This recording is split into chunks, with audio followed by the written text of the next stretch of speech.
Welcome back to Lorehammer. My name is Eric. Eric, my main man, Eric. Hey, I'm Mark. Awesome. That is the other host of Lorehammer. Yeah, the host. Yeah, hey. The better looking host, that's for sure. Yeah, well, I'll go with that now. Yeah. That's as good as we got. Now that that's out of the way, Whoa. welcome to Lorehammer. It's the podcast about lore of Warhammer. Have you always wondered where hammers came from?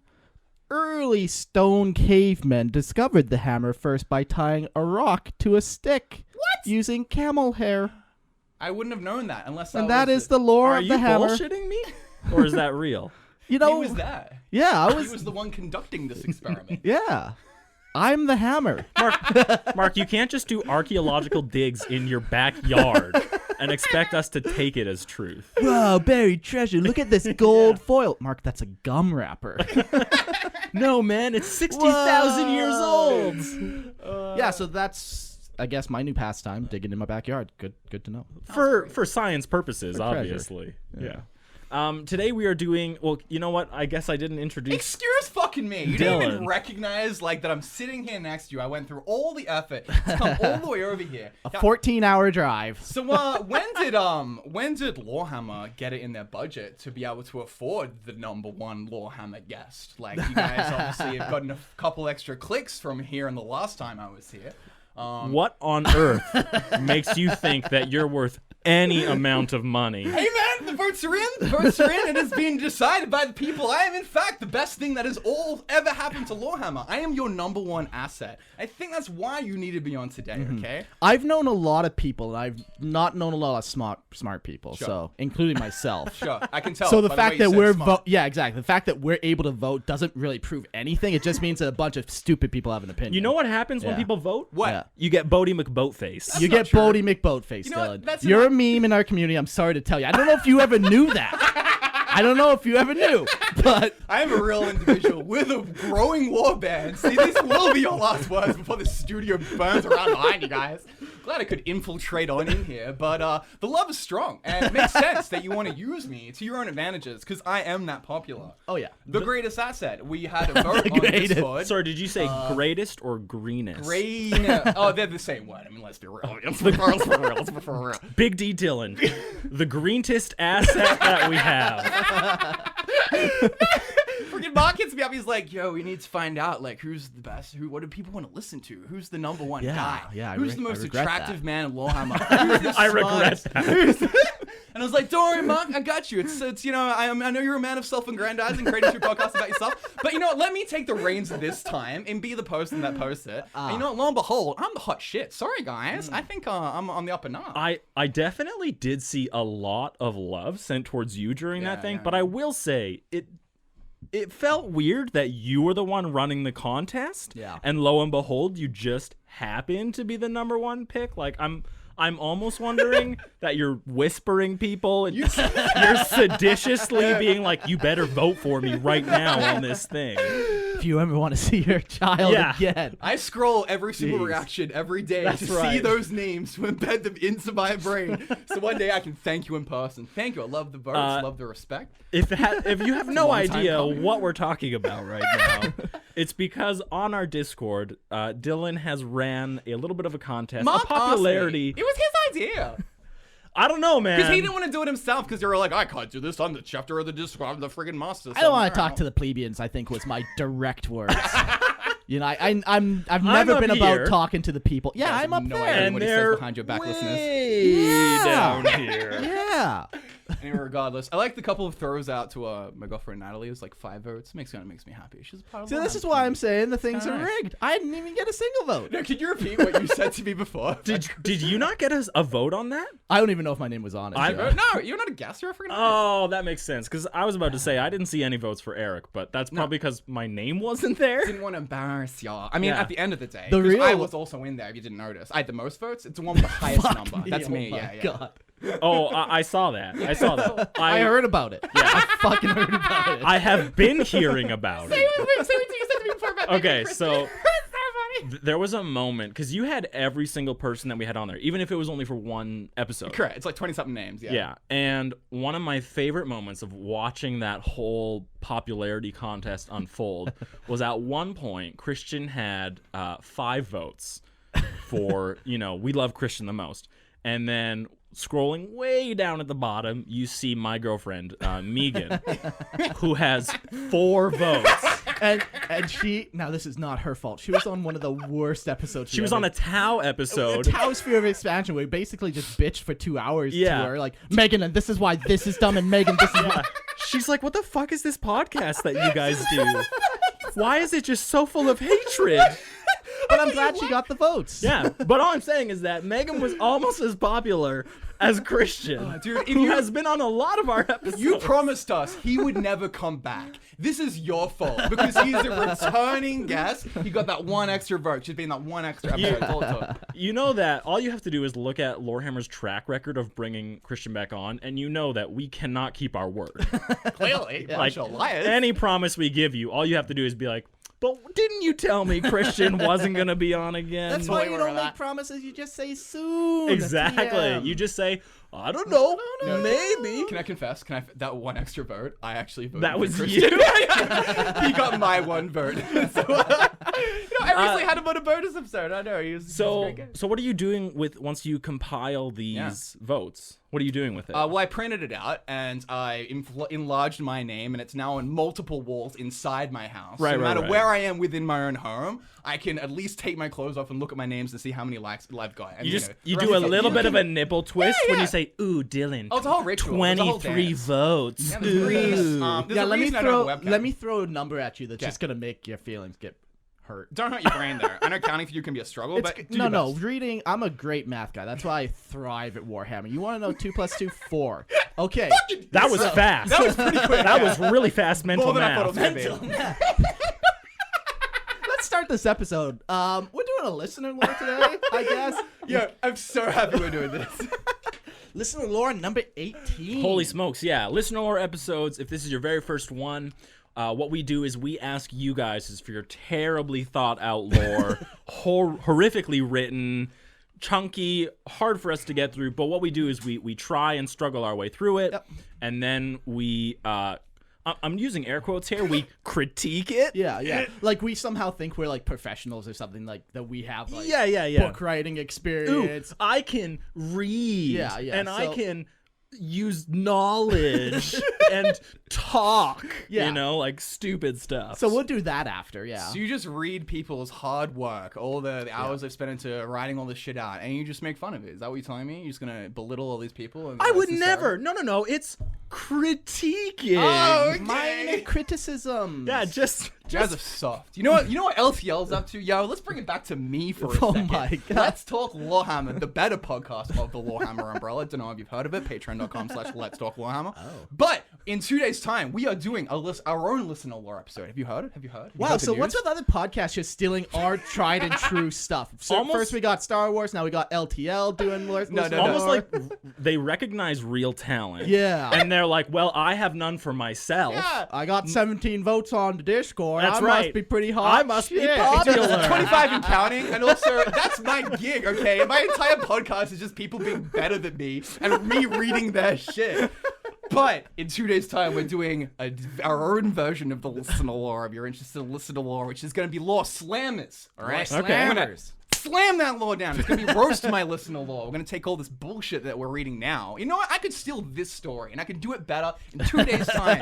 Instead, I'm actually going to make fun of it. I mean, you say you do, but you don't really. So- I mean, like, you kind of hands behind your back, you know? In the way that... No, we do the Oreo sandwich method. That's our preferred method. For sure. You, For sure. You can offer criticisms in the show, but you still need to try and keyword there is try. You need to try and find some positive things about it. But in yours, you're just having a cream spoon where it's just spoon of shit. No. Over and over, where it's Instead like... of trying to sluggishly try to chew through the sandwich, we're going to throw it in your face, all right? It's going to be a little bit differently. Now, we'll try to chew through this tonight. We'll do our best. We'll see how we go. We'll all pretend it's good writing, but it's not really. None of it ever really is. If you want to see Dylan dialed 3 times greater than what he's at right now. Yeah. Definitely check out Let's Talk Warhammer. And the energy there is obviously very different. Dylan's stripping right now. Yeah, I'm hot. I'm Dylan, not. whoa, The guys, energy there is man in very this room. different. We have a camera. I just want you to know that, Dylan. I'm trying to block it as best I don't can. watch but... this. If you're a Patreon, unsubscribe to Warhammer so you don't see my face. It hasn't been many instances I've been on this shit. That's what we like to hear. That's what I like to hear.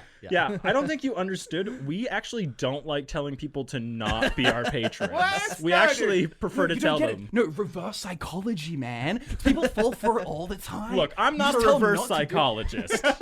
You know? I just got my regular psychology. Yeah, I'm just a regular psychologist. Turn around and you fit the bill. Simple as that. Just do a spin. Holy shit. Okay. Let's dive in. let's do the episode. Let's listen along So- with Mark and Eric and Dylan. Sorry. This first one is actually kind of a doozy. So Very long. we're going to take some breaks in between, mention a couple things that we want to highlight and say are great, but also we're also going to take turns reading it because it's a little too much for one person to handle One mouth. reasonable. all on their own. So This is a hell of a submission. This thing's huge. it's a beast. But you know what? It's Andrew's beast. Thank you, Andrew. Yeah, I love Andrew, your if you're beast. listening, thank you for this submission. Here we go. Here we go. All right, so this is titled The Magnificent Seventh. The 7th Elysian Drop Troop Regiment has seen service across the Imperium since their founding in 937 M41.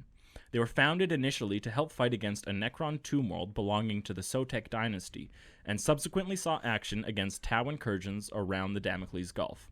However, the events of the Imperium Nihilus quickly brought an end to the Magnificent Seventh's involvement against the Tau. The regiment was quickly redirected to the jungle world of Navarre's Folly, or Navarre's Folly, in an attempt to combat the chaos cults that sprang up on the planet in the wake of the Cicatrix Maledictum. Jungle Combat. The 7th Regiment has been embroiled in the fight against the chaos cults of Navarre's Folly for several years, and have become specialized in jungle combat. This is illustrated by an increased reliance on Valkyrie transports, which give 2 major benefits. Firstly, there is a decrease in the risk of jump mishaps in the thick foliage, and secondly, the troopers do not have to walk everywhere in the jungles, enabling them to conserve their energy for combat. The regiment also fields a higher amount of flamer and plasma weaponry than usual, in order to burn through the thick undergrowth. The Magnificent Seventh also increased their complement of veterans, from a platoon-sized element to a full company, to better support jungle operations.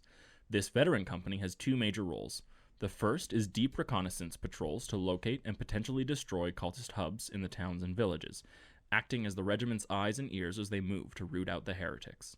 The second role is that of a direct action. Once contact is made by the regiment, the battle is joined. The veterans will deep strike into the battle, and their skill and experience allow them to grab shoot through the trees and immediately into the enemy's flanks.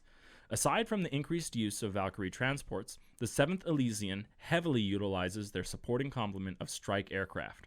The Avengers strike fighters, Thunderbolts, Lightning strike fighters, and Vulture gunships provide much-needed fire superiority for the drop troopers, whose lasguns can often lack the punch necessary to penetrate through the undergrowth. So, yeah, Dylan is now going to take over.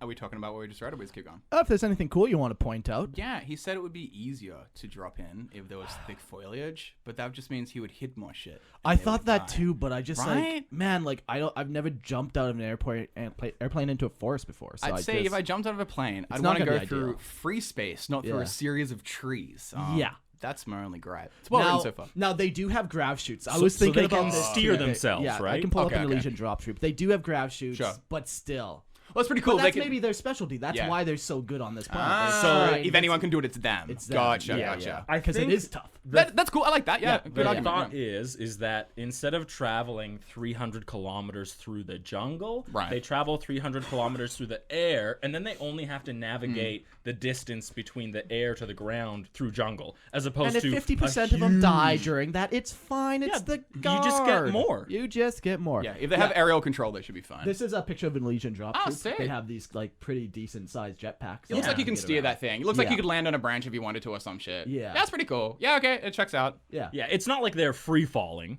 That's what I thought. Yeah, that was yeah, the impression I got. parachute Yeah, and fair stuff, enough. yeah. Yes. Cool. I'm glad we talked about it. All right. Drop troopers. The standard drop trooper of the 7th Elysian Drop Troop Regiment is outfitted much the same as drop troopers of other Elysian regiments, with MK4 Akatran pattern lasguns, Mark 7 carapace armor. That's 12. 12s. Fuck you. And Type 5 pressure suits. Helmets. That's better. Their combat fatigues have been dyed olive drab in order to help them blend in better with the jungle environment, and their carapace armor has similarly been painted dark green. The troopers sport a campaign badge for the current campaign on their left knee pad. Usually, tick marks denoting the number of combat jumps survived by each trooper is displayed on the side of the helmet. I like that. That's really cool. So Trophies, right? Yeah. However, this practice is not widespread amongst the regiment, as the majority of troops are not actively participating in combat jumps on the Navir's Folly. Rank is denoted the same as the other Elysian units. Most squads are equipped solely with lasguns, with supporting squads fielding a flamer. This has the dual benefit of ignoring cover that the heretics may seek in the undergrowth, and helping to burn undergrowth away when the company establishes the patrol base, although the latter usage is heavily discouraged as a waste of munitions. The rank and file drop troopers are far from the cannon fodder of other Astra Militarium regiments. Even in such cutthroat war as on Navir's Folly. Navir, is that what I was saying? I was saying Navarre or Navarre. Navarre. Navarre sounds better. I like that. And it phonetically kind of, yeah. Navarre's Folly. Oftentimes, the 7th Regiment is used to conduct combat air assaults, attacking the enemy by insecting directly into the enemy's positions. These assaults require colossal amounts of bravery and individual initiative to succeed. Quite often, the attacking unit of Elysians will be tasked to remain in the field for days or weeks after the attack, searching the area for more heretical forces to eliminate. Okay, that's exactly what I was wondering. Like, once you do your drop, I'm assuming you bring enough supplies to kind of make like a forward command base where you drop. And then you scour the area, maybe you patrol slowly outwards, and then once that area is cleared, which might even take months, then you call for an evac, you get out, you move to the next location. Because you honestly can't move fast through this jungle, and it doesn't make any sense to try and blaze a trail. Yeah, and it's all just guerrilla warfare too. Even if you did blaze a trail, you're not going to find them. They're just gonna avoid your trail because they're way too fast. Yeah, it's hard enough penetrating and finding a foot, so when you do, you want to secure it. It kind of makes sense. Yeah. I also like the use of flamers here. Like, that makes sense in a junglescape as well. I do like that they are discouraged as wasteful munitions. Oh, just wait till they hear that they use plasmas too. The line was they use flamers and plasmas to clear the foliage. That's just to light the captain's cigar. That's the only reason for that, okay? Go for it. All right, veteran troopers. While veterancy of a trooper is usually determined by the trooper's survival of 8 or more combat drops. Okay, cool. On Navir's Folly, the 7th Regiment has opted to change this in order to more accurately reflect operations. In order to maintain traditions as best as possible, determination of veteran status depends on how many successful Valkyrie insertions a trooper survives. After 8 successful insertions, the trooper is considered a veteran. This is due to the highly lethal nature of combat in the jungles of Navarre Folly. Any trooper who survives 8 insertions and subsequent missions has a wealth of combat experience and know-how, and is more than capable of carrying out more advanced missions sets they are tasked with. However, upon joining the ranks of the veteran company, a trooper will once again execute command drops into the jungle. This is part of their standard employment on Navir's Folly. In order to best utilize their unique equipment and higher skill levels, the veterans will routinely combat drop into the flanks of any enemy positions, using their grav chutes to slow their descent and avoid this thick overhead cover at the last minute.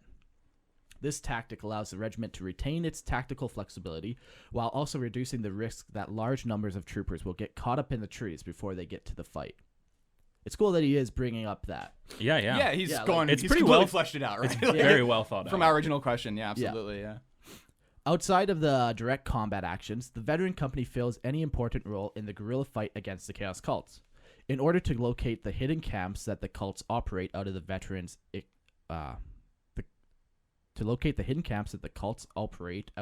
veterans execute deep reconnaissance patrols. Once they have located a camp or main supply route, the veterans can do several things. Firstly, they can radio in the location of the target for prosecution by air power belonging to the Imperial Navy or the squadrons attached to the Elysian Regiment. Secondly, they can target in for an attack by the 7th Elysian Drop Troop Regiment. Finally, they can mark the target for further observation or attack at a later date.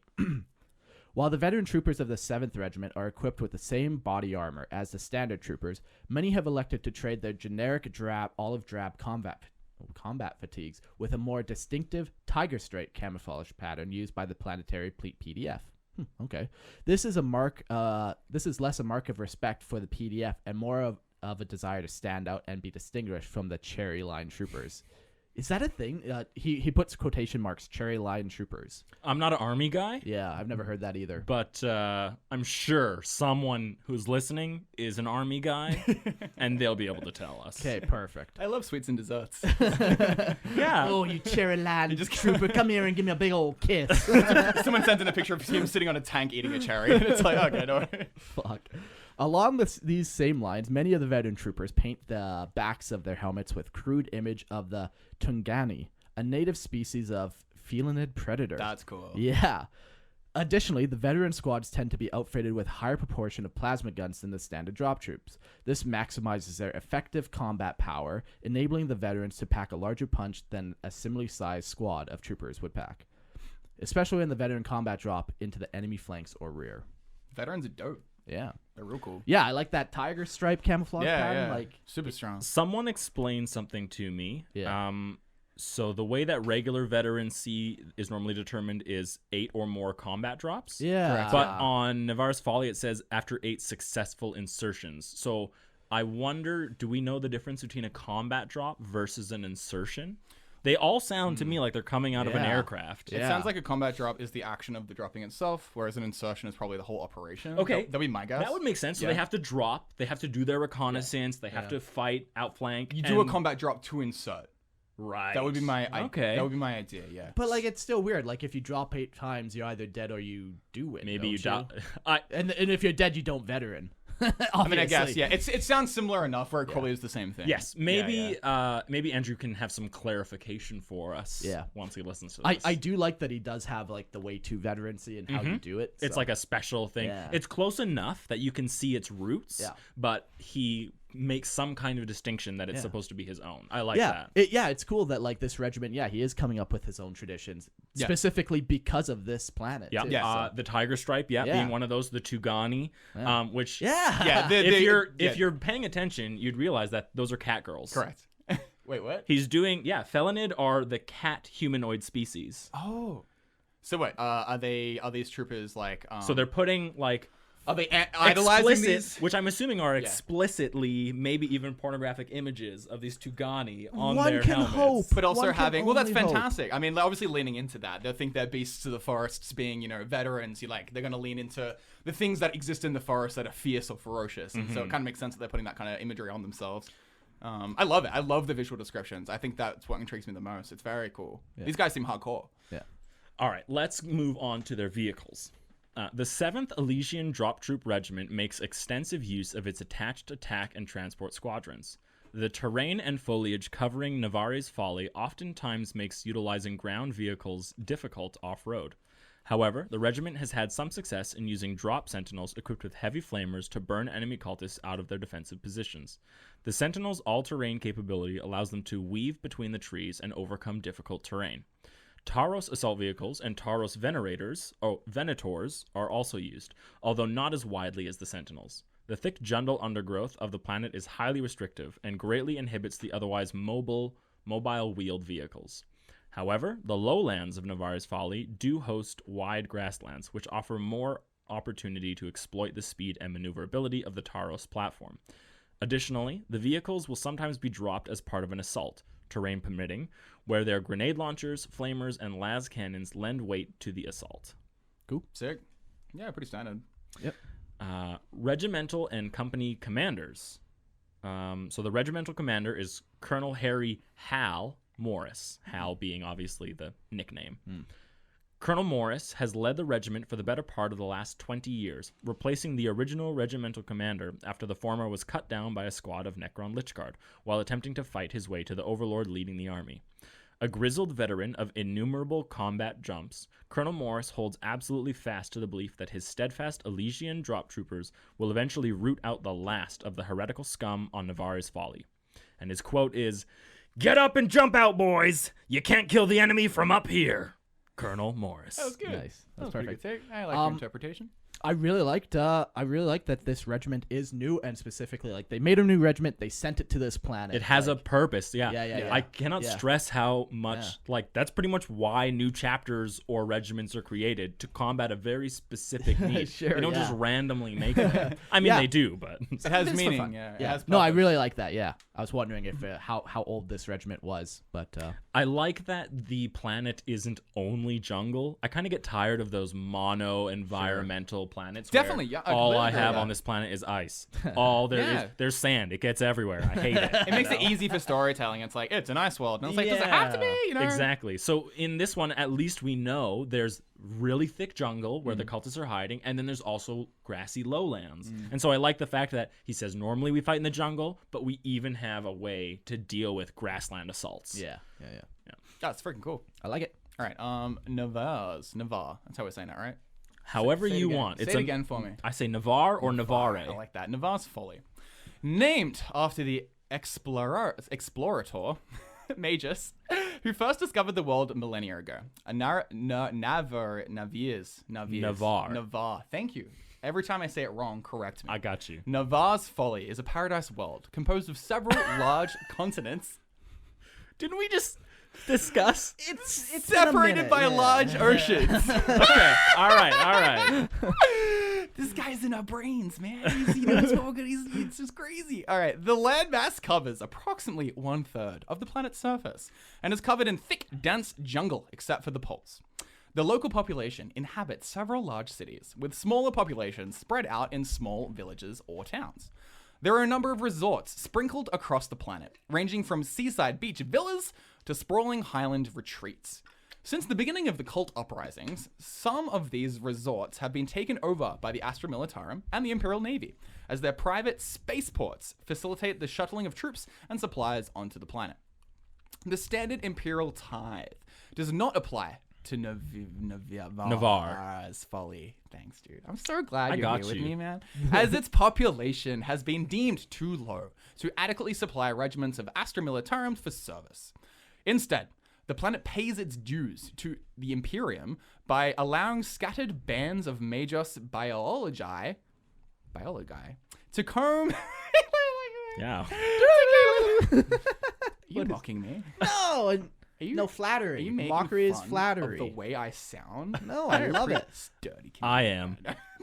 Think about it before I go to bed at night. I love it. So do I. The planet pays its dues to the Imperium by allowing the scattered bands of Magus biologi to comb the jungle to find flora and fauna to be used in their experiments.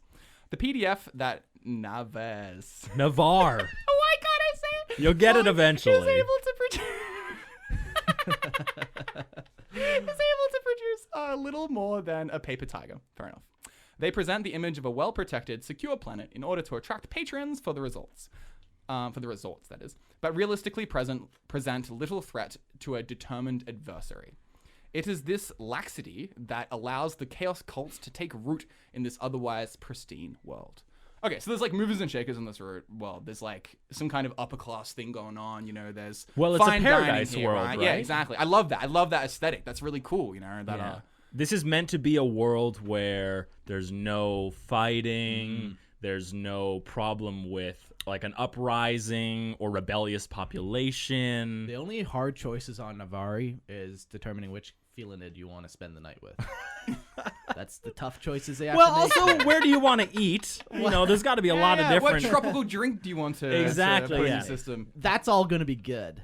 That's picking true. the cat girl, that's is the tricky bit. that one takes some skill to pick the right one. Yeah, so a paradise world, and I like the idea that there's a cultist activity on this paradise world, and he even explains why there is. You know, it's the PDF that People are soft. Yeah, exactly. They haven't been as disciplined as they should have been, and you know, and when you aren't disciplined, chaos takes root.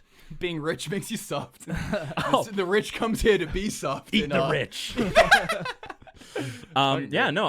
This is cool. Very well written. Honestly, yeah. As much as I'm enjoying this, it's a very intriguing world, and it's only getting more and more like fleshed out. It's very cool. Yeah.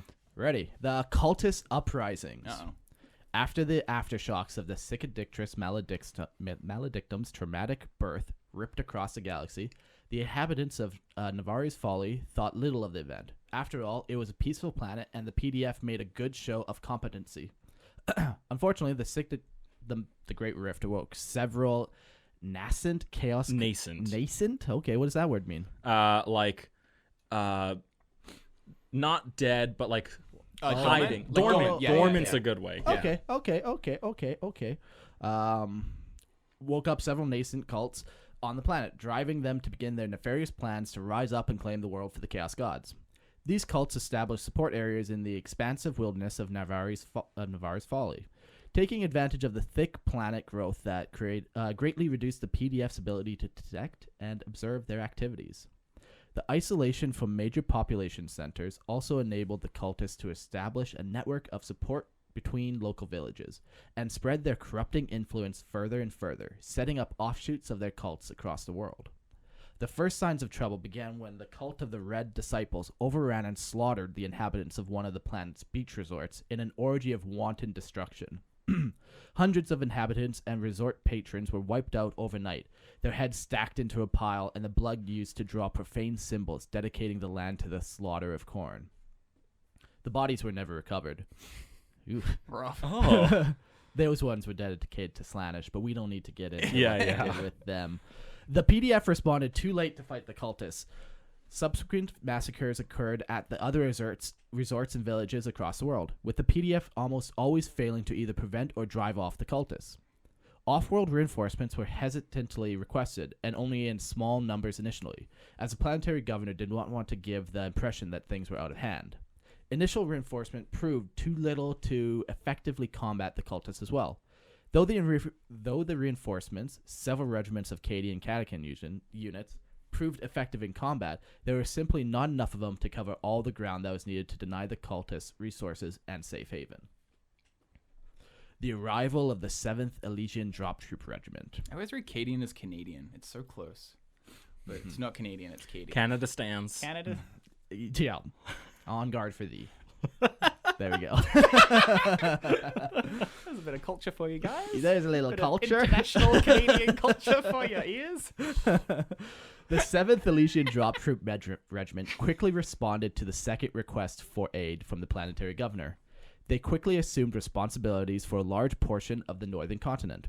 Their operational mobility enables them to quickly respond to cultist attacks and gives them the reach to locate and attack enemy camps deep within Navari's Follies jungles.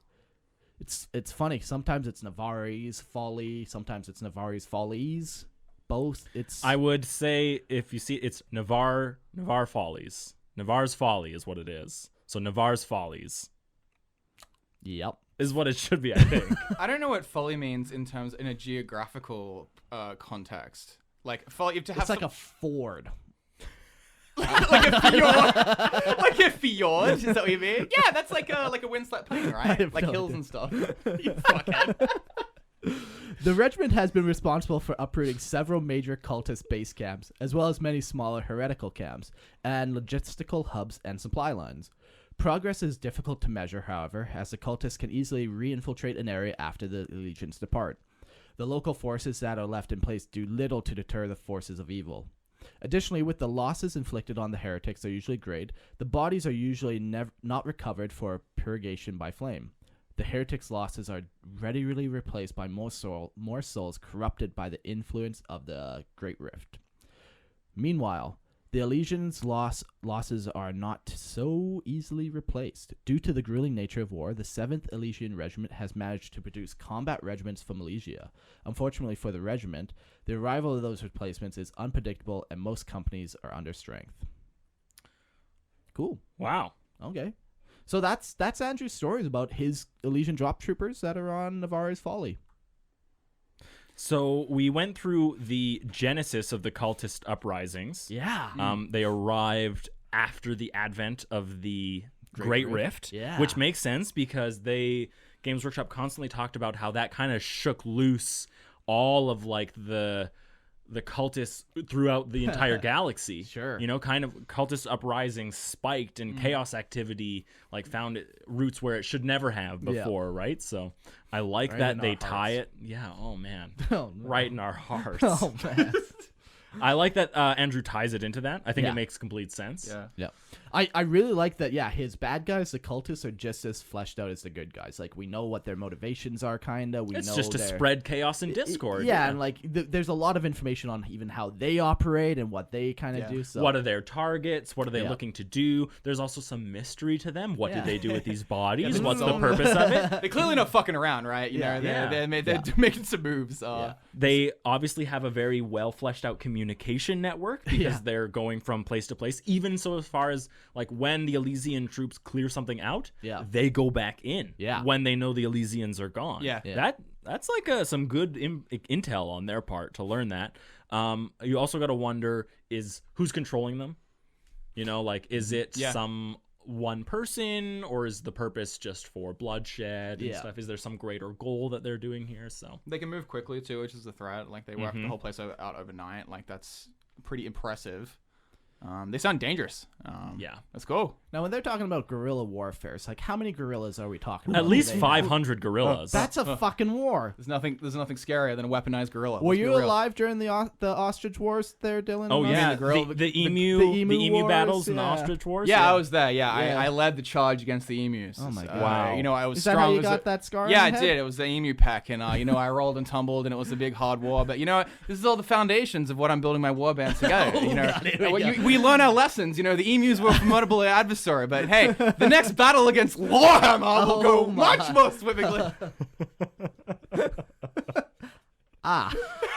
Note to Ask me self. again about the emu fucking war. Do you know how many times I've been asked about that in this goddamn country? Note to self: avoid talk of the Emu Wars. Yeah, it's because you're ridiculous people, and it's hard not to bring it up, you know? It's like, oh, so you're Australian. Do you know this guy? No. Oh, do you know what Vegemite is and the Emu War? Yeah, get out of my face, guy. Yeah. I don't wanna- Wait, do You're people welcome. people unironically ask you about Emu Wars? Like, is this a real thing that I yeah, don't know? I have been asked so many times. They'd be like, have you heard of the Emu Wars? And I'm like, Yeah, you think guys, that's like been on the internet, bro. Australian history, like it's like waved around, like do we all learn it in school? No, you saw it on YouTube in some fucking meme. You know what I mean? It's the only reason you know about it. I'm sorry. I thought Mark was making a joke, and I did not know that the Emu Wars were a real thing. You serious? I'm dead serious. Yeah, it was. They were so overpopulated that the government actually couldn't do anything about it, so they conceded. The emus won. That's the long and short of it, essentially. Yeah, like they tried hard to eradicate the species and they couldn't. They failed. they couldn't? Yeah, failed. Yeah. Yeah. That's the long and short of it. Anyway, go Just see be the glad YouTube they're video. not gorillas, man, because they'll fuck you up. Oh, bringing it right Yeah. back. Emus Yeah. don't even have hands. How can you lose Wait, a wait, war wait. against something Hold that up. can't hold any guns? Army of emus versus army of gorillas. Go. Gorillas. I'm afraid. I think they might join forces and come after us. Emus Honestly- is so much faster. So much faster. Give them credit. And they got talons. They're not like ostriches, Sure. but they could peck you. I don't know. Pecking's pretty gross. Hard. Maybe. annoying. I don't know. With the amount of like little to no research I have done on the combat capabilities of a platoon of gorillas versus a battalion of emus, I'm gonna have to give it to the gorillas, guys. We have to flesh this out. Someone write in what this narrative will be. We need to put this together as a story. But back to Andrew's, I guess. the Elysian Trop Troops, the Magnificent Seventh. Yeah, it ends with them winning the battle. That's how we bring it back. There we Wow. go. They all crash on in. I really like just any time people like add little personal things. Like they have the cat girls, they got the ticks on their helmet for combat drops. The like, tiger stripe on the carapace. Yeah. The quote from the Colonel Harris. Ooh, that's a good quote. Yeah. Yeah, his 20-year service. Yeah, their Thank you. their use of sentinels in the forest. How they all love plasma weapons, but they're constantly reprimanded to stop wasting their munition. And yeah, I'm so afraid I get a submission of this caliber coming like when I record my podcast. How are you gonna shit on Because we're it? meant to Yeah. make fun of it. This is just really good. It's just like, okay, this guy's obviously thought a long time about this. Yeah. And has reread it and proofread it many times. Like this is solid, honestly. Yeah, Good I love work, it. Andrew. I know you're probably one of 100 million Andrews, but whoever Andrew you are, all Andrews take credit. This is your work. Thank you, Andrew. Wow, how they got them together to write this. If you're Andrew, give yourself a nice pat on the back. Good on you, Andrew, Good for being you. so attractive.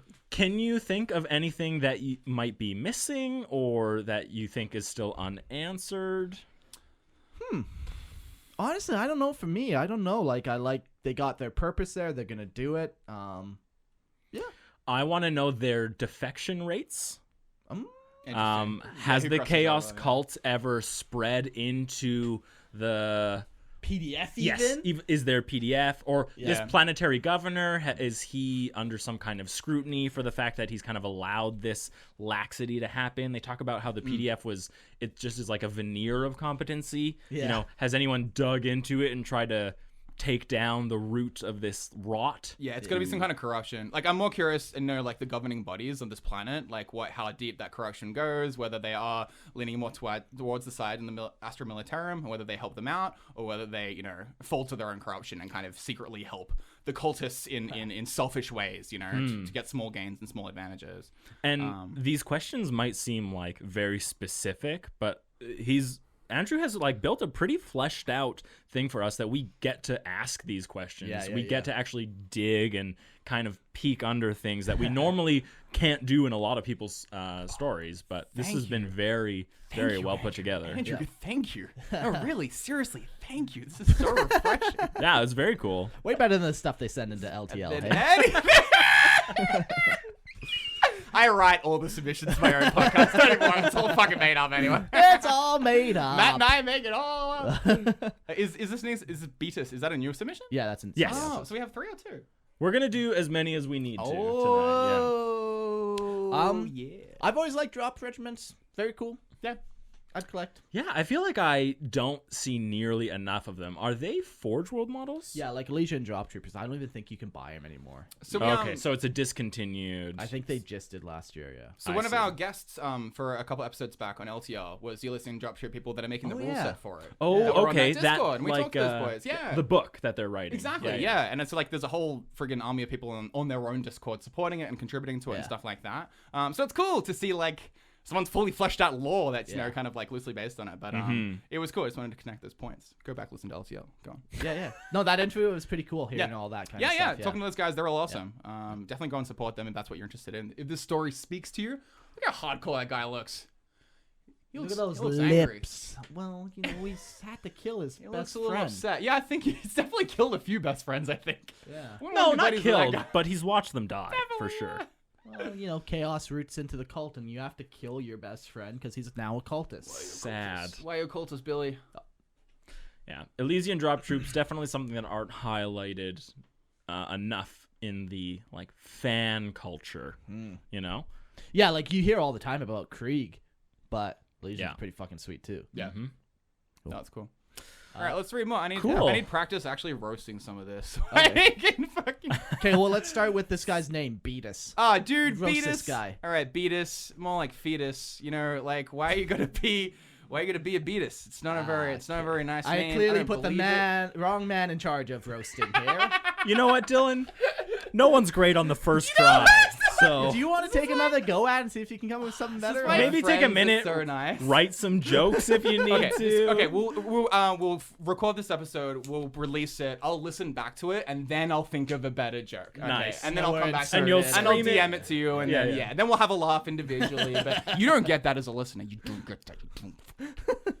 I think Dylan is trying to hold our listeners hostage. Not the first time. All right, Betus, we have no title, so we're just going to go right in. Okay. Who wants to pick I'll it do off? it. All right. So, no shit. There we are. Were in some Emperor-forsaken city on yet another blasted out world on the edge of the Segmentum. Deployed along Catachans of all people. The Trader Regiment we were fighting had crossed 3 canals in the past 12 hours, and some general decided we needed to hold that specific canal at all costs, just like the last 3. So, Klaus, my partner in crime, and Pack Mule, and I were dispatched with a centaur to go demo one of the bridges across it. Big thing, probably beautiful ones too. 2 clicks along and 6 lanes across, we made our reinforced ferrocrete 2 meters thick. The Balerian Bridge, as the street sign called it, made to last. Luckily, that wasn't really an issue. We brought along 4 huge melted charges, blow straight through the core struts and drop some heretics 200 meters down into the drink. Easy there and back in time for chow. Oh, would you look at that? Oh, fuck, I lost it. Someone pick it up. We almost made it too. I was down on a rickety little service walkway fixing the last charge when the comm beat spoke in my ear. Hey, boss, they're coming. 2,500 out. 5 minutes tops. We gotta finish up. We hadn't counted them on moving that fast. Figured we'd be dealing with a long, slow convoy. Lots of armor, maybe some trucks. But that's what the Catachans further out said they'd been hit with. Jesus. Nope. When I was finished setting the charge and got back up to the blacktop, I was looking at a good 10 to 20 sentinels booking it up the avenue straight up on the ramp to the bridge. Klaus handed me the binos and hopes that they might be friendlies retreating were crushed. Red and black? Check. Defaced Aquillas? Check. A general sense of bloodlust and malice? Check. Although the last one could have just been our friends from Catachan, come to think of it. But no, these were genuine traitor guards barreling towards us down the caseway, spikes and all. We looked at each other and did what any good servant of the Emperor and humanity would do. We hopped in our centaur and drove like the despoiler himself. Said he wanted to wear out skins and having spotted us, the arch enemy open fired. In case anyone knows, they're not hopping on like a centaur. Like a centaur is like a tank. Obviously. No, it's a half human, half horse hybrid. Yeah, where the bottom half is 2 human legs. Yeah. And then from the waist up, it's the torso of a horse. So you get the 2 front legs of a horse and the big horse head. That's what they're riding. Oh, sorry, that's a reverse centaur. Fiction. The reverse centaur, right. It would be more powerful, I think. Multi-lasers traced our heels, and auto-cannon rounds dinged off the backtop as we weaved through, and sometimes over abandoned civilian road cars, and Klaus squeezed the triggers of the mounted Stormbolter like they owed him his month's pay. The Centaur was doing well in the open, and we were maintaining solid distance, and it looked like we were going to make it to a safe minimum distance. We were about 100 meters from the end of the bridge when an autocannon round flew straight between Klaus's legs, right over my shoulder, and straight into the engine compartment of our brave little transport, stopping it dead in its tracks, throwing my gunner from his perch. Both of us landed in a heap on the decking and immediately got up and scrambled out of the vehicle. I was sure we'd get disciplined for abandoning issued equipment, but whatever lashes they gave out would be preferable to being flayed alive by a traitor with a rusty bayonet. Klaus and I didn't dare look behind us as we made a break for the quagmire burned-out vehicle wrecks ahead of us. Hearing the whine of the Sentinel's servos drawing closer, we had both ducked down and run hunched alongside the wrecks, and that turned out to be right choice as a heavy bolter swept the insides of the wrecks, trying to catch us using them as cover. Sparks and shrapnel pinged off my helmet as I tried as hard as possible to make myself one with the pavement. One of them stared closer than the rest and caught me while I was moving from wreck to wreck. The next was still meters away, and I was caught out in the open with an arc enemy closing in, guns blazing. I swore. I hit the plunger on my detonator and dove for cover as Klaus did what he could to cover me. About a second later, I heard a loud roar like an afterburner firing, and then an earth-shattering boom, and then the bridge began to crumble from its central strut out. Big explosions. Klaus and I hit the dirt and said out litanies of protection until the shaking had ceased, and sometime after too. Slowly, I opened my eyes and got up to my feet in a hunch. I looked back towards the direction of the Sentinels, and a mere 20 meters from where I was standing, there was a sheer drop-off where the bridge broke. Dropped the traitors into the canal below. The Emperor protects indeed. We called for a ride, and we didn't end up getting chastised by the commissar. After all, we were damn big heroes. And then this is like, it says notes. That's the end, or is that attached to this? That's the end of this like little story. He still has more information. Oh, I see. Notes: the 144th Korellian curb stompers. Maybe we'll talk about that story he just wrote. Yeah. Okay.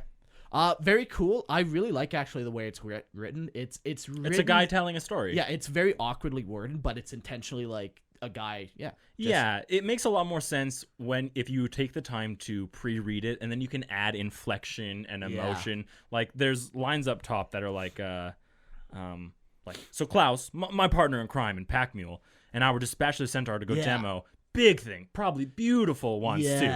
2 clicks long, 6 lanes across, made of reinforced ferrocrete, 2 meters thick. Like this guy obviously really likes talking about bridges, right? Like you get little bits of his. This guy's a storyteller. storyteller. Yeah, like this guy is telling this. I really like the way it's written. Yeah, you're right. It was a bit jarring going from the previous story, which was just kind of more factual, to this one that's more descriptive and written, like written more of a. It's a cool little switch. I like it. Personal kind of take to it. Yeah. And thanks for saying that line better than I did. I kind of chewed through when I read it. It's tough. Like I get it. You understand the connotations he's trying to use, and like where he's putting his inflections and stuff. Very cool story though. Like I don't know, fucking sweet. It's just up a huge bridge, like, and he's recounting it. And like, you can see the things that he thought were important that he's focusing on. Like he's pretty scared of getting Aquilas, check. Yeah, exactly. It's got a lot of flavor. It's got a lot of character. Bloodlust and malice, check. Or maybe that's just the catechans beside me, you know? Like, yeah, it's humor. Like it's laced with a lot of goodies here. Yeah. Yeah, it's a actually quite well written story. Thanks, Betus. Thanks, Betus. He has more information just about stuff, so I'll continue to read. The 144th Korellian Curb Stompers is a regiment centered around combat engineering, usually in urban terrain and urban siege, and house-to-house fighting using vehicles for almost entirely transport purposes. Demining and sapping. Demining? Oh, demining. Demining and that makes sense. Demining and sapping are the 2 main roles, and they are almost always deployed as frontline support regiment and are spread out along a battle grid. The 144th used standard Canadian gear and wear gear added like respirators, lights, extra pad, and close combat weapons. Yeah, for anyone who doesn't know sapping, that's like digging tunnels and shit. And demining is clearing landmines from a field. Cool. Okay. I like this. I should have used that, got that from context, but I definitely had to Google that. I like this. Yeah, like you don't hear a lot about like combat engineers, but like that's sweet. Like going blowing up buildings, doing like that kind of work. Yeah. Demining is just putting the mine back together after you've mined its resources. You take the explosives out of the mine. I've now demined the mine. We mined it, now we gotta demine it. Put it all back, boys. Put it back together. Wrap it up. This is sick. The battle for Ormond, Imperial record name, Ormond. He has some like lexicanum style like format here. Moons, Seraria, and Analian. Unlaun. Tau Empire name, Hgara. Hagara? You know, there's some stuff. Oh, so this is the same planet. Yeah. But there's an Imperial name for it, there's a town name, and there's even a Necron name for it. Isn't that funny? There must be players in the story. Yeah, like I think this guy, him and his girlfriend, I won't ruin the story, but... But let me quickly run. Yeah, I'm not gonna say anymore. Okay. But so yeah, it is 2 people, and they're collecting a bunch of stuff and writing this huge narrative together. So nice, cool. Yeah. So this is the battle for Ormorn.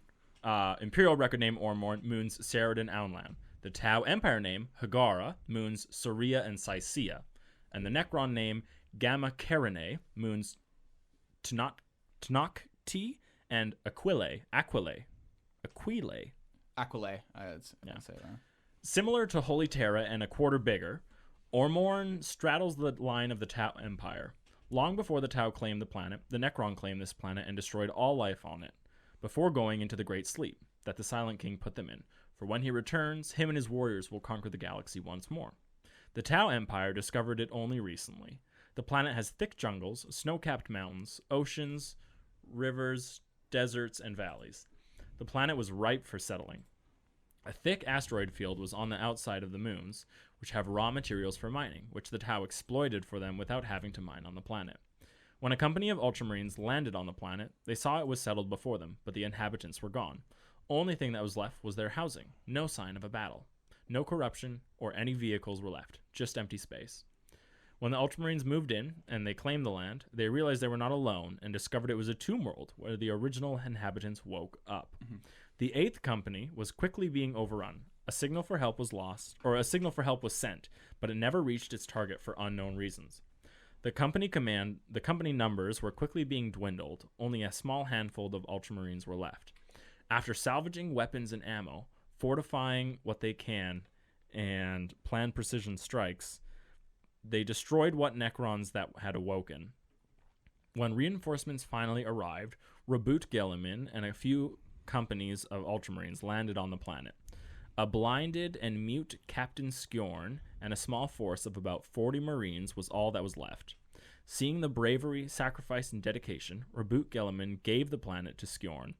An apothecary attempted to fix the wound of Captain Skjorn, but he refused.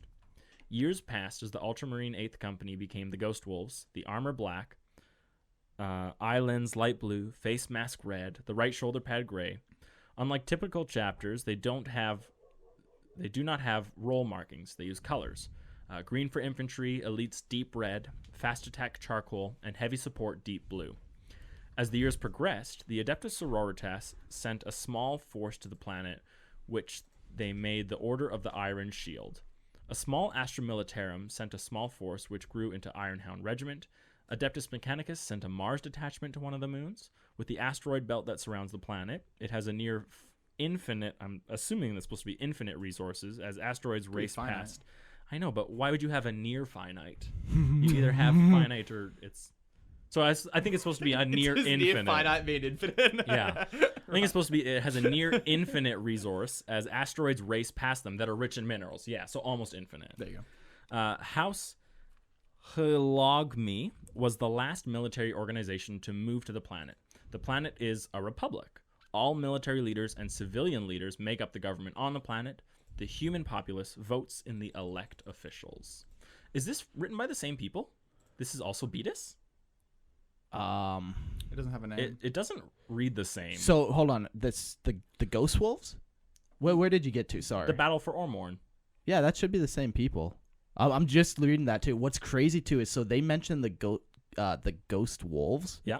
And then literally like completely unrelated person, the next listener lore was sent about the Ghost Wolves, but it's an unrelated thing. So I don't know. I'm trying to rummage through, and I think this is all still by Betus. I'm looking at his story now, and this is all Q Betus X-Files still. movie. Okay, it's written differently, and it even feels different because this one doesn't have the Korellian curb stompers in it at all.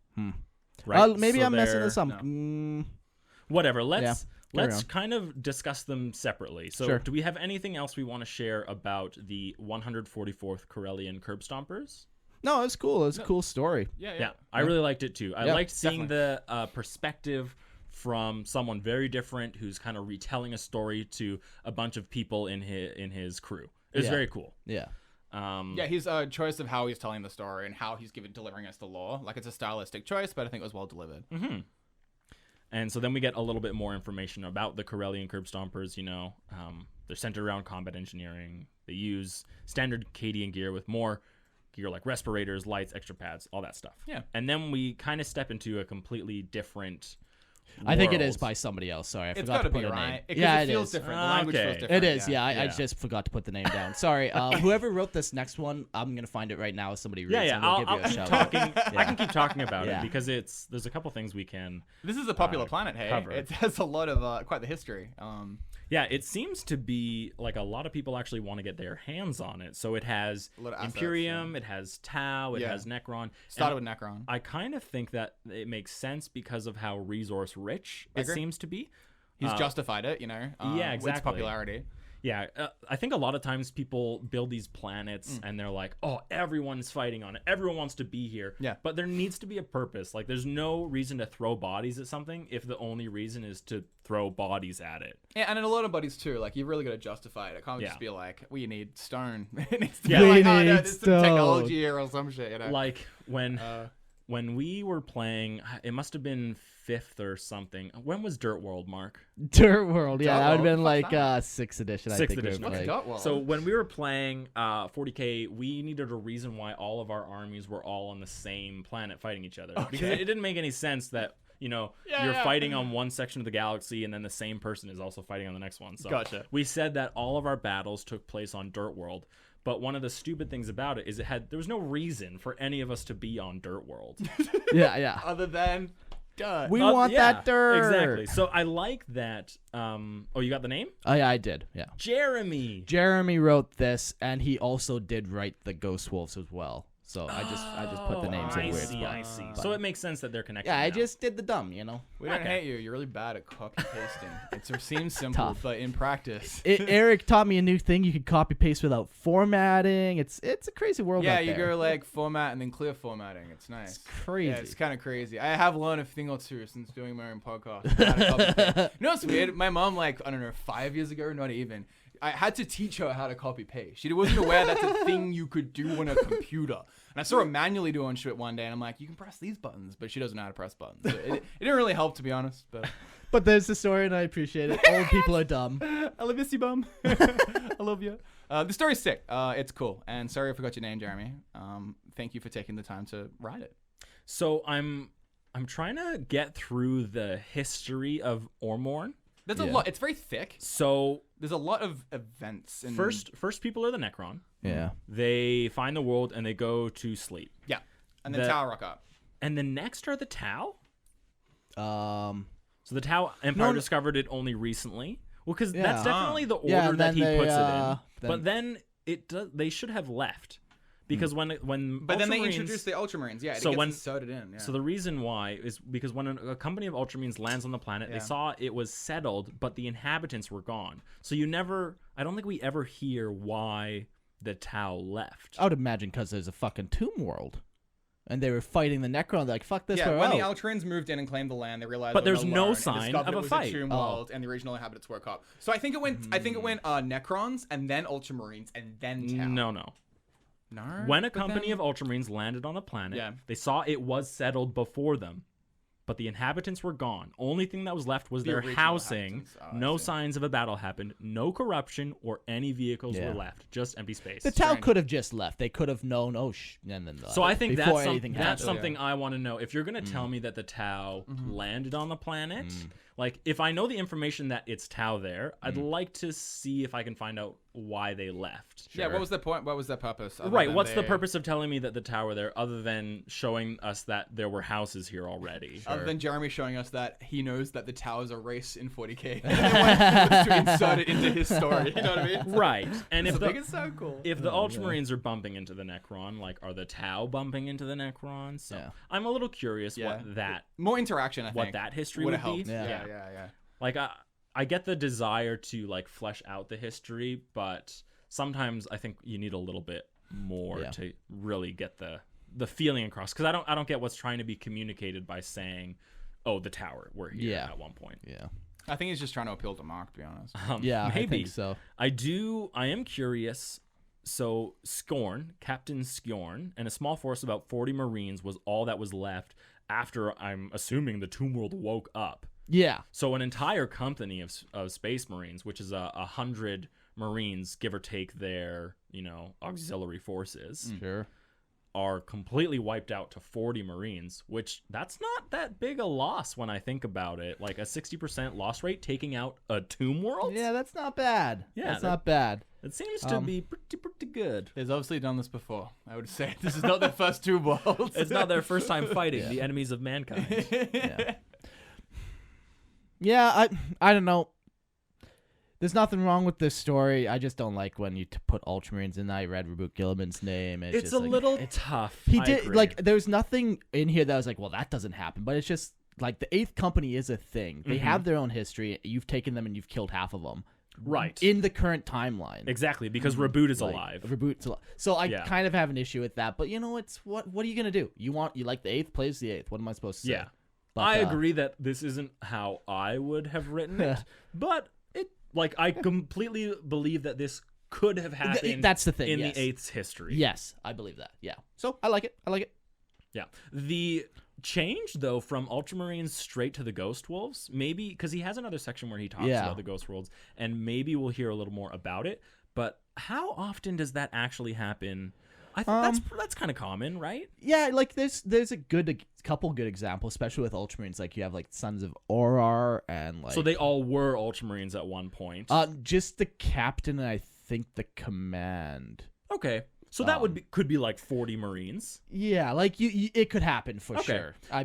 Another reason why I actually think is a good mark for Jeremy is the add of all the Adeptus Mechanicus on the planet. Oh, yeah. Because now they can have their gene facilities and they have armories on there, so they don't. It's not like they have to request for like Magos biologists to come help them in their initiation rites or something. Yeah. So it's kind of turned into this hub Yeah. for them, and I like the fact that it was gifted to them in recognition of their service. Yeah. So those are some really, really cool things about the story. Yeah, I'm excited to learn more about the Ghost Wolves, honestly. And, like, if it was me, I would just not even include Ultramarines, especially if you're just going to change it into your own chapter. Just change it, like, then it's not an issue. You know what I mean? Why introduce both of them? Well, why, like, if you're changing it from Ultramarines, why aren't you just the Blue Company of the left Northern Hemisphere? You know, you're just some random chapter. There's no need to get Ultramarines and Reboot Gilliman involved in this. And bringing the 8th and turning them into something completely different that they've never done.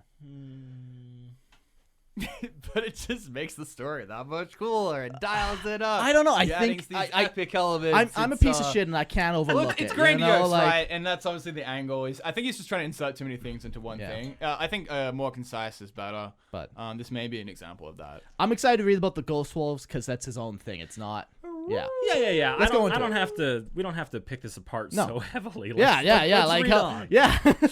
I think I need to bring you guys on for the next episode of LTL. I think that's what needs to And this is us being gentle. You want to see us fucking slam some lore? You know the amount of atrocious lore I've read? None, because I don't read any of it. But do you know how much atrocious lore has been read to him? yeah. Oh my god. to be in the same room.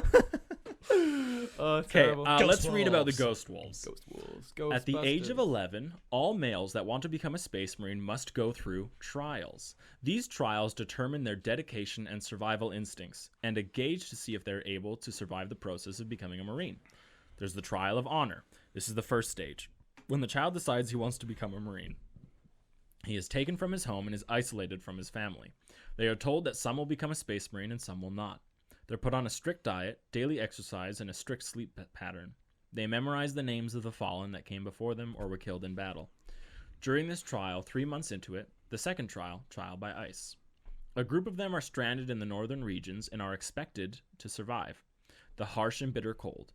This forces them to work together to survive and push their bodies' limitations and to lean on each other for help and trust each other, all the while memorizing the names of the fallen. After a month has passed, the last months of the Trial of Honor, it's 2 Trials of Honor. They are memorizing names, undergoing tests every month before the final test is to name off all the fallen trainees and Marines. If they fail the memorization part, they are removed from the fortress and are required to serve under the Astra Militarum when they become the proper age. Those that pass move towards the Trial of Blood, which they receive the gene seed and their first steps in becoming a Space Marine. With each successful implant, they complete a different trial. As they get each implant, they are trained to use all sorts of weapons that they use. They are told to die for each other, protect each other, to care for the meek, defend the meek, and beware of the alien and defend the sister and the guardsmen's. Once they become a full-fledged Primaris Space Marine, a celebration is held in honor of them. All females that wish to become part of the Order of the Iron Shield join the Sisterhood at age 11. Okay, just a little break. We didn't really talk about the fact that there is an Adeptus Sororitas presence on the planet. Yeah. As the years progressed, Adeptus Sororitas sent a small force to the planet, which they made the Order of the Iron Shield. Right. And then there's the Astra Militarum and the AdMech as well on there. Okay. The populace that doesn't want to become either must serve in the Imperial Guard at the age of 16 and serve a minimum of 5 years, or they can be recalled if war comes. The Order of the Iron Shield, Ghost Wolves, and the Imperial Guard all defend a certain point of each planet, and they all train together as well. They have various drills where the Canoness Preceptor Astrider leads the attack. Some drills have General Caeso Attius Ducisa II leading the forces, and some drills have Chapter Master Skjorn leading forces. They all know they all must rely on each other when it comes to defending the planet and her people. Invaders that land on the planet that think the planet is ripe for picking quickly realize that is not the case. Minutemen have formed throughout the planet. Those that serve know that peace comes with a price, and it is every citizen's responsibility to protect that freedom. Being attacked by the Tau several times told the populace that there is a threat, unknowingly that the world they inhabit is also a tomb world, and the warriors that weren't woken the first time are starting to awake and will test the current inhabitants' will, determination, and fortitude. Cool. Major holidays on the planet. Do we want to break that down before we get into the rest of this? How much the rest more? of it is just like organizational Structure and stuff. stuff. Okay, Yeah, sure. yeah. Yeah, let's take a break. So there's lots of trials. yeah, which I really like. that. And I really like the whole like memorize the name. Like they got this planet because of the sacrifice. Right. So it's like such a big thing. Like I wonder how many names it is. yeah, that It's probably many. yeah. If it's like, I mean, like you can memorize 10 names. Hell, you can probably memorize It's 30 to 50. probably like is hundreds. it like hundreds, right? Like, Maybe even like exceeding 1,000. knows? Yeah. Because like, I thought it was less until he said that all the failed trials also, you have to remember Yeah. their names. And Whoa. there are thousands of aspirants that fail Strange. to become Marines. Yeah. Like, that's a lot of names. gonna keep yeah, stacking like you'd up. think you wouldn't say the failed ones, but maybe it's a reminder, I guess. Yeah. Yeah. I don't know. Yeah, maybe like, I don't It's know. one of those things where it's 40K, it's over the top, and it's like I'll make that exception, just like lighting 10,000 candles. You know, Sure, I'll make yeah. that exception. Or the Yeah, Grey no. Knights Hall, how there's like a score of initiates constantly Yeah. keeping a demon bound in a skull Yeah, in the middle of their It's kind feasting of one of hall. those like comical things, like so that you're telling me they're spending like 6 hours recanting this. Yeah. And if they days. They're don't, spending days doing this. I Listing love it. name by name by name. Yeah. And they have to list the name, maybe, and like died in this year, fell to this. yeah. Like saved this brother with their And life. if you forget little sacrificed. Teddy, you forget little Teddy Yeah. to number 73, you're fucked, right? You Off cannot to the become guard. A space marine. They're like, So I was thinking though, something about this is that seems very easy to fail. Yeah. So I wonder if if they have a really high recruitment rate. or You know, they like- have just one name amongst any. They call each other Fred and George. Those are the two names amongst all males on the planet. You know, Yeah. Jump's fucking easy. It's relative- Yeah. I like to think that they have a really high, because you have to join it yourself. It's the trial of honor is when the child decides he wants to become a Marine. Yeah. So I assume that there are actually a large portion, and all of them want to become these Marines. Yeah. So it's That's cool. okay if 80% of them fail to remember these 6,000 names Yeah. because there's so many. Yeah. yeah. And then they're just going to the guard anyway. Exactly, Something they yeah. already had to do. Exactly. So they may as well shoot for the moon, right? They may as well Yeah. try to be a space marine. Yeah. I like the different stages. Like there's different sections that each have a different purpose. It seems to move really fast. Yeah, you'd think it'd be harder. You know what I mean? Like it doesn't seem like it seems tough, obviously, but it doesn't seem as extreme as I thought it might be. Like they're just surviving the cold, and like yeah, you can do that. Yeah. You gotta memorize names. Memorize the names might be harder than fucking Then the actual like physical trials. Yeah. trial of blood. I like hearing Dylan saying, "You can survive in the cold, no problem." Welcome to How was Canada. your Hey, dude, I have He acclimatized. survived, I'm yeah. still fucking here on it. I have, in fact, survived. I can attest that, it's doable. One thing that is very cool that I learned this week, and it does relate to this story, is apparently, so we've talked many times falsely about the Space Marine age, maybe falsely. You know? Yeah. Space Marine's age. Okay. Yeah. It's the recruitment age. That's what you're talking about, yeah. Yeah. So apparently, it's, the standard Terran year is 1,000 days, which is Or something around 1,000 days. which To is get recruited. No. the standard A Terran year. year. Oh. Anytime they talk about a year, Oh. it's 1,000 Terran days. But our year is 365 days. But we live on Terra. But it's just like the Terran calendar. Like Gotcha. it's yeah, not it actually doesn't have to like match up to our specific one. We just Yeah. make it, and it's the calendar and year system that's used throughout the galaxy. Yeah. Yeah. No point using a 365-day calendar specifically for one planet. Exactly. As opposed to a standard. So, having said all that, that means that their ages around 10 are actually closer to 20, which means when you hear them talking about like these hardened criminals, and you're like, it's an 11-year-old boy. Yeah, it's an 8-year-old. It's a 6-year-old you picked He's not up. a fucking criminal. Right. He's actually a 20-year-old criminal. Or whatever. Not criminal, but you know what I mean. Like, 20-year-old badass now. Right. So you got to double their ages, more or less. It's like- Almost triple. almost even. triple. Okay. Yeah, almost. So that was it's kind of like an off offhand comment that Matt found somewhere while he was reading. It was in a Death Watch book, and it was from like 2009 or something. So it's not like this is old lore or something like this, or it's retconned, or because I believe the description of the recruitment of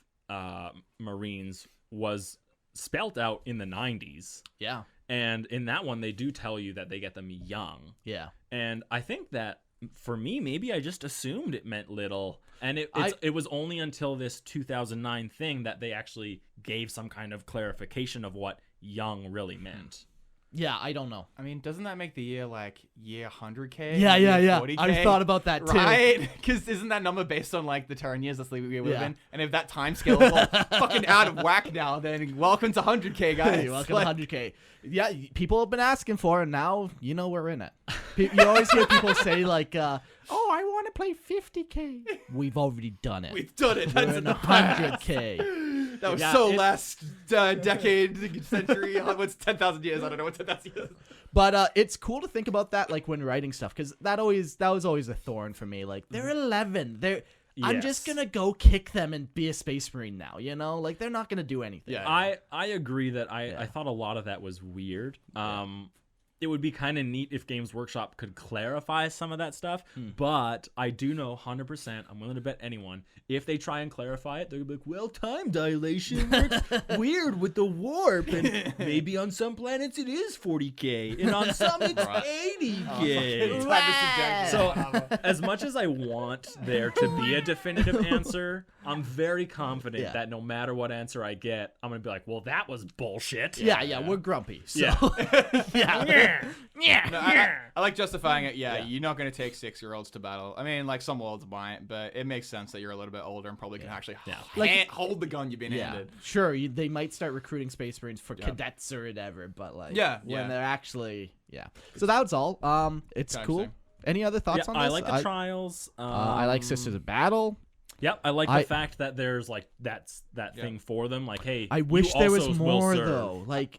You read all this shit about fucking Primaris, and then you get one line about the Sister Battle. That's just super sweet. And all you know is that they the Order of the Shield, Iron Shield. Join at age 11. It's like, I want more details, man. Come on. Don't do your girlfriend dirty like that. Write us some good lore. About the Order of the Iron Shield. Yeah. Yeah, like what are their trials? Yeah, exactly. How do they worship? Like, how do they practice? What's their hierarchy system? Do they have any weird... faith that they follow that is like still allowed within the Imperial Creed, but it's still on the fringes, maybe. Sure, you know, like we're Malkador and the Emperor brothers. Yeah, maybe there's something weird like that. Or like they worship they venerate like the mother of the Emperor that they think is some mythological feature. Or yeah, I need more information on them because you gave me one line and you gave me way too many lines about Space Marines. The funny thing is, I wonder how you would feel about the Space Marines if they weren't Primaris. Probably about the same. Oh, okay. The hatred carries through. Yeah, it burns. It doesn't satiate. It only goes deeper and deeper. I get less vocal over time, but that's just your sadness is more introverted than extroverted. Yeah. I mean, like obviously the focus is on the Space Marines. That's why he's fleshed out the most. He's not really focusing on the Iron Shields and all the rest of it. It'd be cool if there was more information there. I do agree with that. We get some of the structures if you scroll down a little more, but it doesn't give us much more details. Oh, okay. So, sorry. Let me read this email. This is my rough background on my chapter. My wife plays Necrons. Okay, so. There we go. Good. You did your wife good. My best friend plays Sisters of Battle. And then he says, I play this, blah, blah, blah, blah, blah, blah, blah, blah, okay. blah, blah, blah. It's cool to see that they're building a narrative with all the people that play in their group. I mean, we do the exact same thing. Yeah. Like, we have the world you're in. James, Nathan, Dirt World. Yeah, Dirt World. World you're in, but yeah, we've done the exact same thing. So I know that desire to make sure that everything fits nicely and all the pieces tied together. But it can be difficult trying to give everyone the same amount of attention. Sure. Especially when some players might care way more about it than you do. You know, like if I build a backstory for my story and Mark does, we're gonna spend 4 days fleshing out the planet that we're playing on before we play a game. You're gonna talk about the game you're gonna play. Exactly. Yeah. But why is this happening? You go through a whole political backlog. We're gonna build the terrain, and then I'm gonna say, and I'm gonna go here, and then Mark's gonna say, yeah, because then I'm gonna do this because of this happened. And we've just planned out our entire attack. It's basically just role playing at that point. You're not actually playing Warhammer. You know, you're just describing the battles to each other. But Battlefield Generator Simulator. But there are some people in our group who aren't necessarily like that. So it can be a little harder to tease information and get that fun little stuff out of them. I don't care, man. I'm holding Jeremy personally responsible for this lack of Sisters of Battle Lore. He's an adult. He has his own agency. He has accountability. Exactly. There's really no excuses, to be honest. Submit better shit next time. Exactly. All right. Shall we finish this off? We're almost done here. Yeah, let's talk. A couple cool things. There's a couple holidays on the planet that I'm assuming the Imperium recognized. So there's Remembrance, which is a day of celebration as the populace remembers the fallen warriors of Ormorn. There's Radiance Day, the summer solstice, a day of feasting, celebration. The first day of summer, celebrating the first day of summer. There's Heimel Day, winter solstice, a day of feasting, celebrating the first day of winter. And then there's First Landing, a day to remember the surviving and fallen Marines that defeated the Necron when they first landed on Ormorn. Better remember those names, son. So there's summer solstice, winter solstice, there's Remembrance for all the fallen warriors of Ormorn, and then there's First Landing, which specifically is for the 8th Company Ultramarines.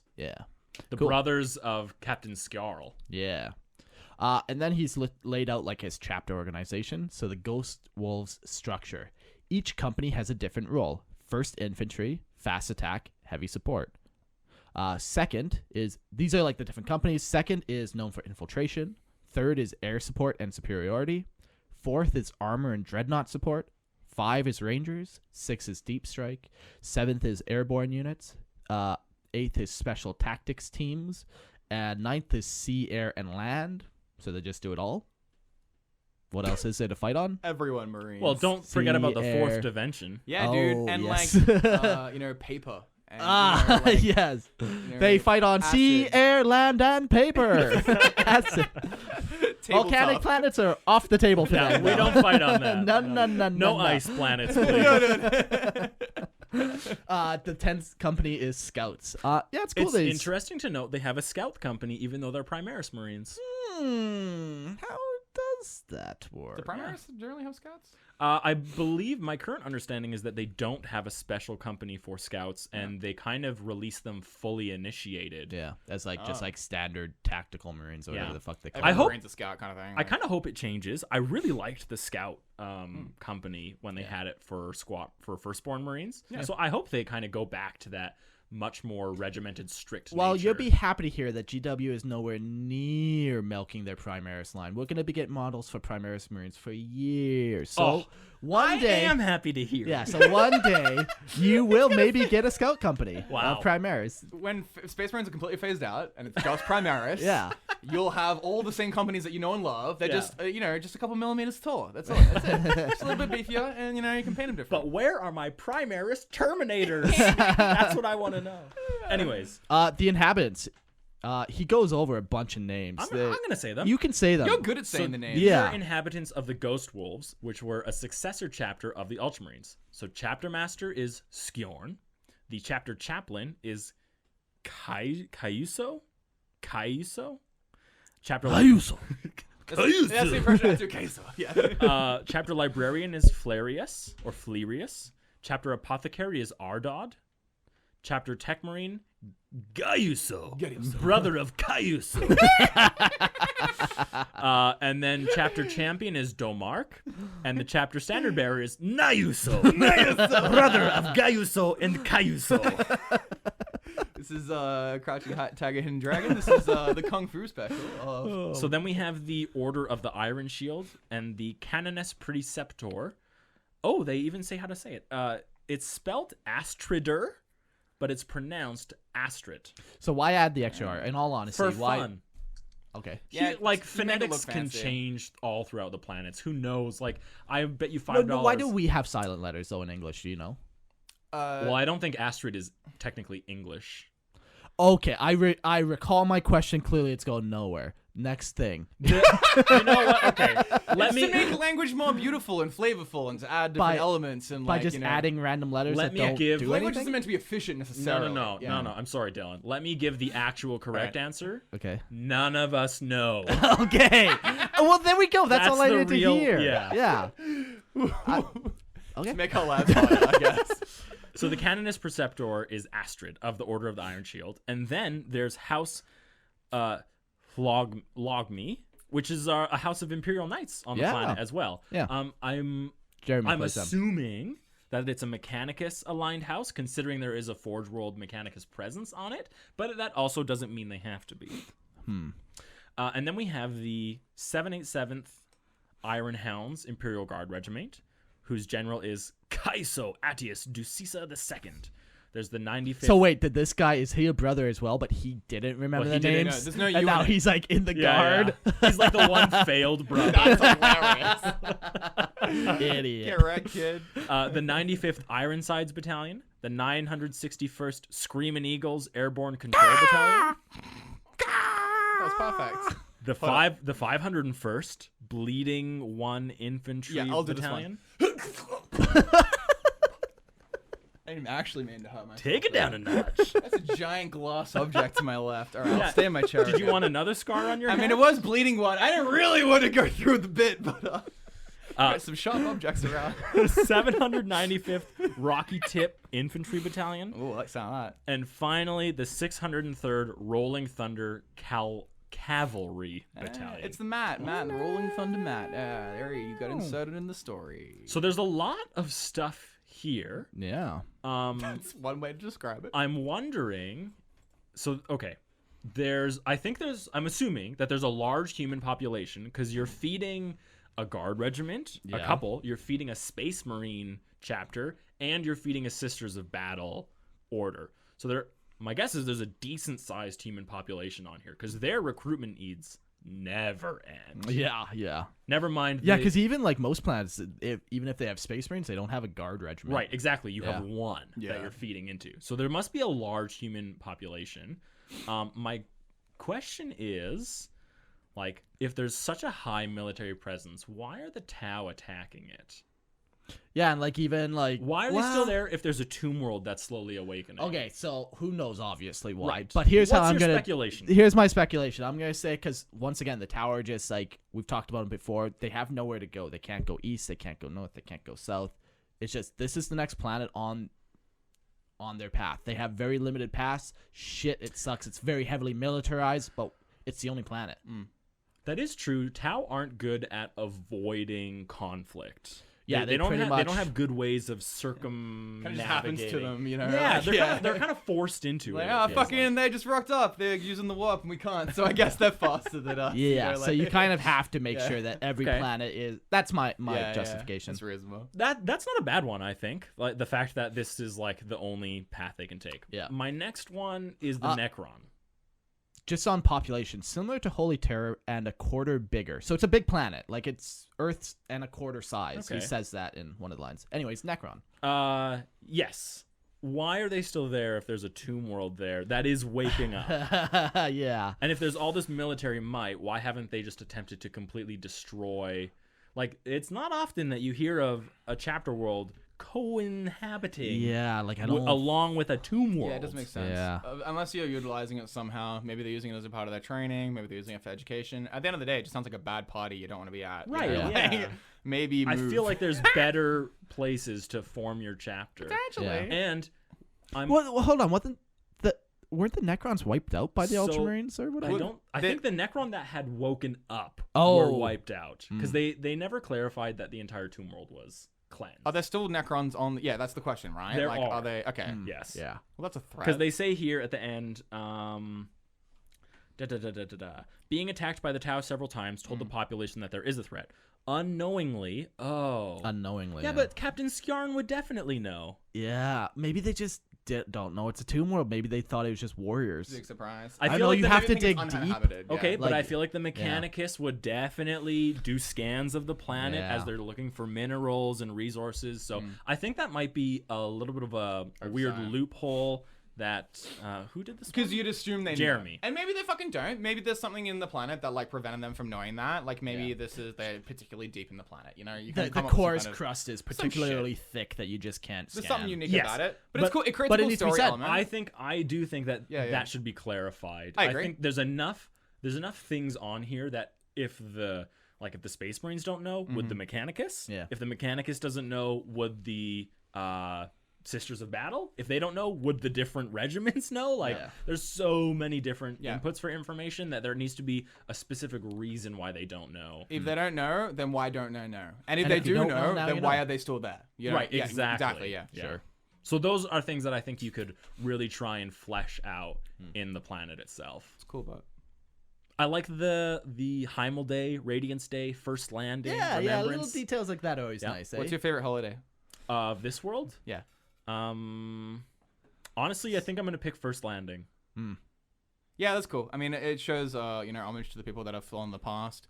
I like that they still like the seasons are relevant. Like obviously it gets cold on this planet, so winter is a big deal, and they have that Heimel Day to reflect that.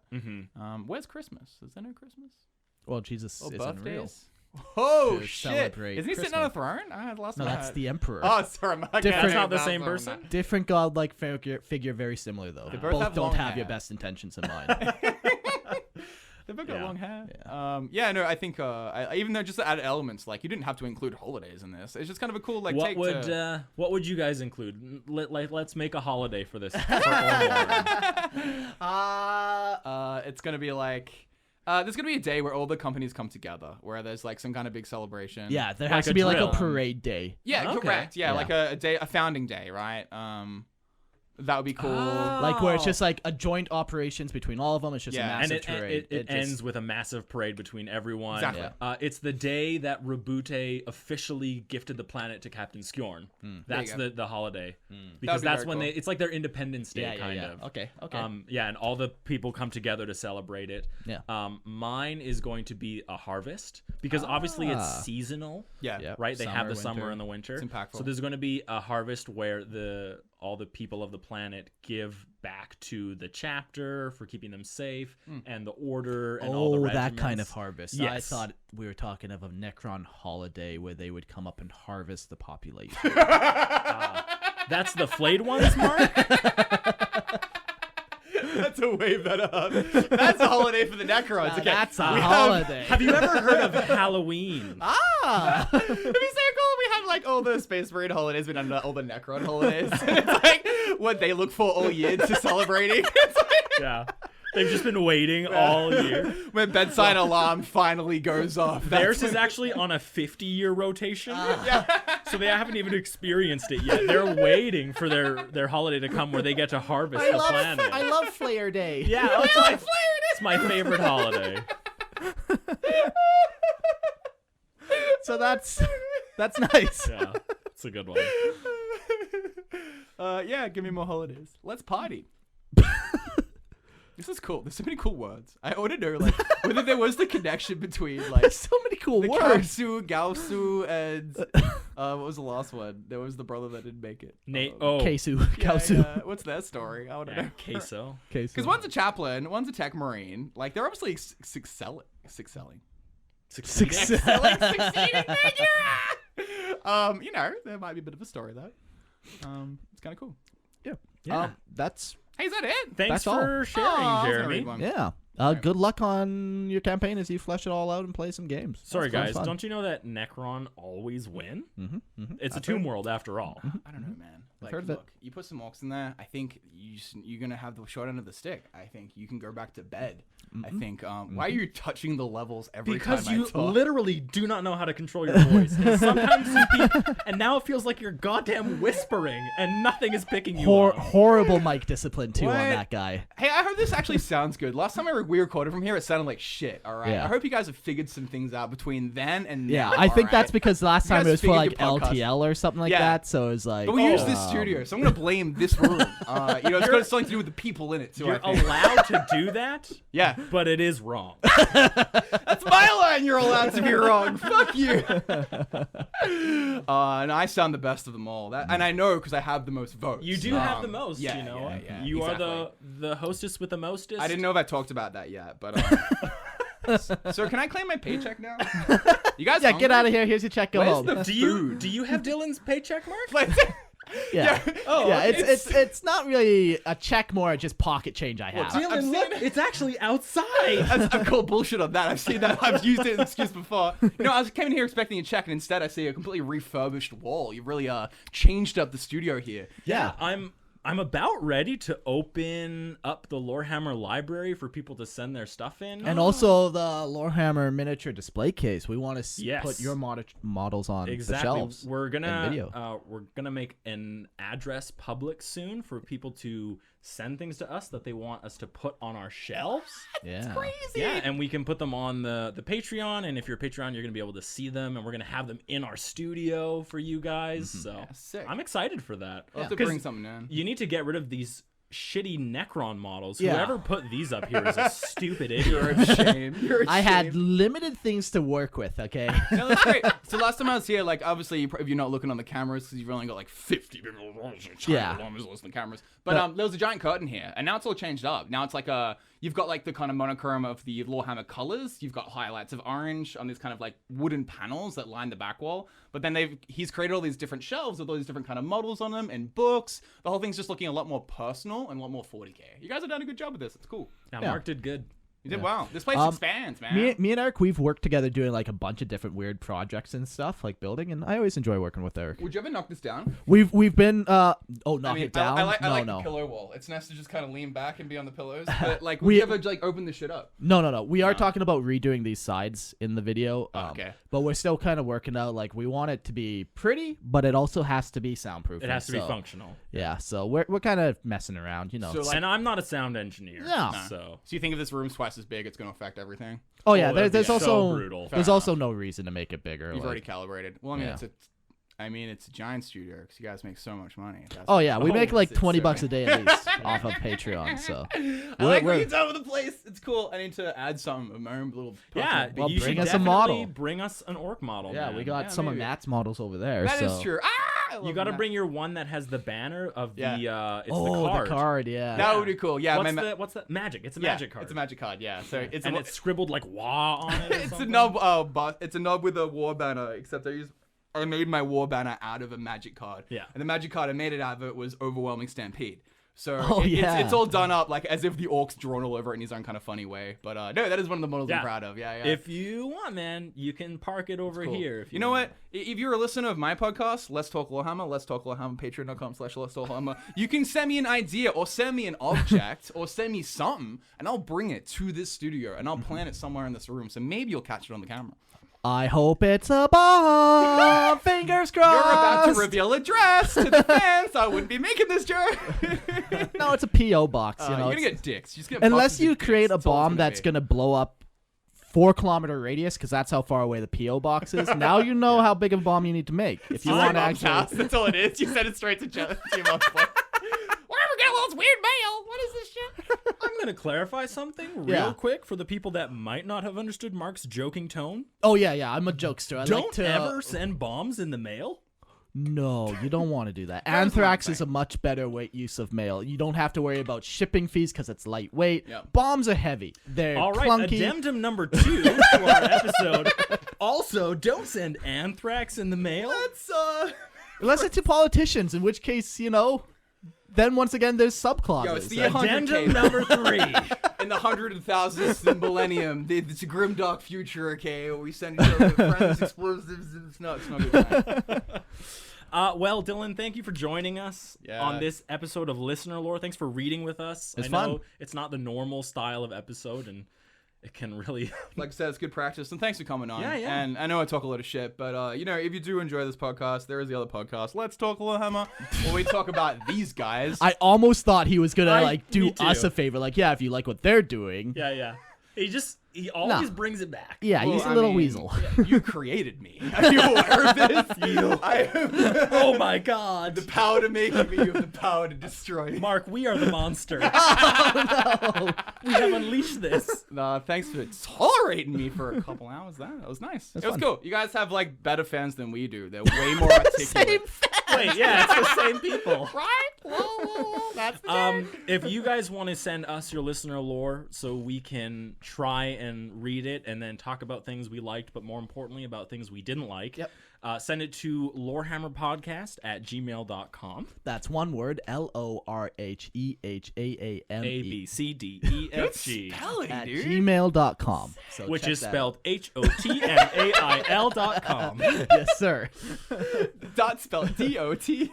If you are looking for more suggestions about maybe fleshing out your lore, maybe this sparked something in you, maybe you're on this episode and you want to kind of rectify some things or ask for clarification, guys, you should check out our Discord. Ooh. We have an entire section where it's filled with homebrew lore, people asking for suggestions and other people trying to help them flesh out their stuff. So it's a great place to hang out, really, and just talk 40K. Yeah. Where the party's at, honestly. The amount of feedback we get, it's one of the better places to be. So come hang out. Yeah. You can even talk to us. Holy cow. We might even reply. Well, Maybe. Well. Nah? All right. We'll think about it.